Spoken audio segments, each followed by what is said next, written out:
It's time for Agriculture, presented by Turkana Farms in Germantown, New York, a small-scale producer of heritage breed livestock and a wide array of vegetables and berries on just over 39 acres. They also produce a full array of garden vegetables, many of them heirloom varieties raised naturally, as well as an assortment of berries, including raspberries, blackberries, gooseberries, black, red, and white currants, mulberries, and elderberries. And now, here's Mark Scherzer. For the last several days, it's been my delight to have my friend Paul as a house guest.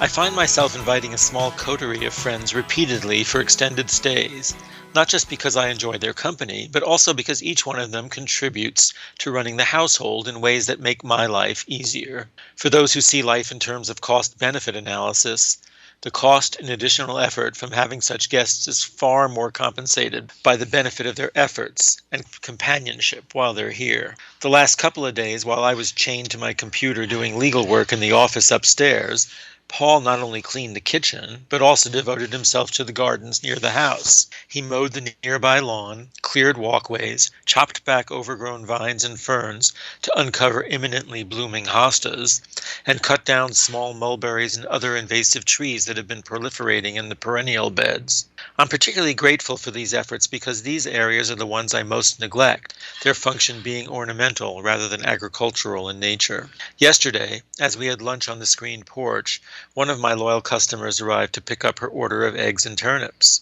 I introduced her to Paul and credited him with the cleared walkway that was so much easier for her to navigate than in previous weeks. She replied by complimenting his work and bluntly reminding me that it was clearly my late partner who had concerned himself with such matters. "I know. Your other half was the gardener, not you," she said with a smile, recalling the days when things looked rather more home and garden around here.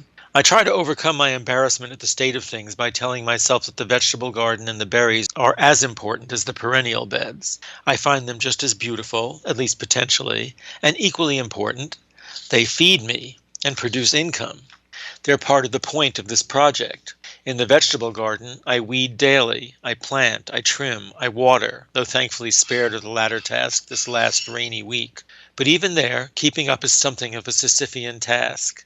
The weeds are no less prolific in the vegetable garden. Weeding is only the half of it also. Battling munching invaders, this year chiefly rabbits, is another part. I've carefully observed the dietary preferences of the rabbits and have a clear sense of their taste hierarchy.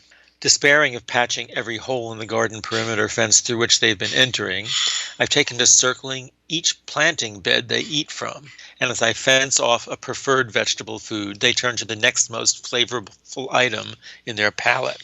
I haven't planted carrots this year, though I can tell you from past experience that it's pretty high on the list. But as a result, this year the first items to disappear were sugar snap pea vines and my entire bed of lettuce, from which I got not one salad. After demolishing those, the rabbits turned to the brassica family, going first for cabbages and Brussels sprout plants. For a while, to my surprise, they left the broccoli alone, turning instead to beet tops. I put chicken wire fencing around the cabbages, around the Brussels sprouts, and around the beets, and left my interior fencing project to relax for a while, turning my efforts to continuing to plant, or as necessary, replant. It turned out my broccoli complacency was misplaced. Though the rabbits did turn sporadic attention to my bed of Swiss chard, the broccoli plants they had let grow for weeks suddenly started getting eaten back or disappearing entirely. I despairingly let the broccoli bed return to weeds, and when today I started weeding it to be fenced and replanted, I found just 2 tiny plants still struggling to make a comeback. At least I now know what the rabbits don't particularly have a taste for: fava beans, spinach, chervil, coriander, dill, mint, fennel, radishes, turnips, rhubarb, asparagus, horseradish, pumpkins, peppers, tomatoes, tomatillos, potatoes, cucumbers, okra, garlic, sorrel, and even beans have so far been spared. I've been fencing the beans nevertheless. I know that even if the rabbits leave them alone, groundhogs will inevitably appear to express their food preferences, and beans always seem high on that list. Last night, Paul suggested we watch a movie, The Secret Garden, the 1993 version with Maggie Smith, which he prefers to the recent remake. Given the garden theme of our day, it seemed appropriate.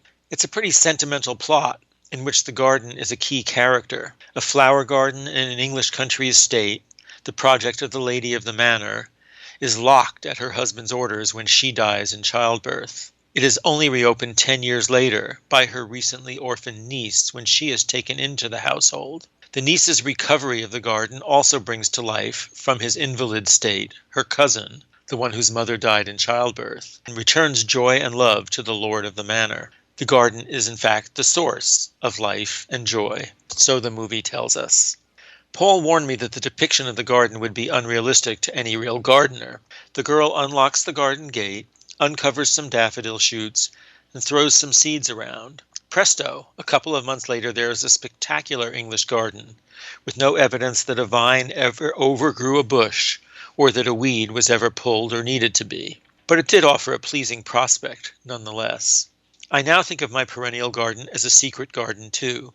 It's not locked behind a door, but rather buried under a mass of vines and weeds. I know it will be just spectacular if I open the gate by removing those weeds, or at least if I get Paul to stay here for another few weeks and do it for me. If only I could figure out how to keep the vegetable garden a secret from the rabbits. Agriculture is underwritten by Turkana Farms, LLC, a small-scale producer of heritage-bred livestock and a wide array of vegetables and berries on just over 39 acres in Germantown, New York. More information, 518-537-3815.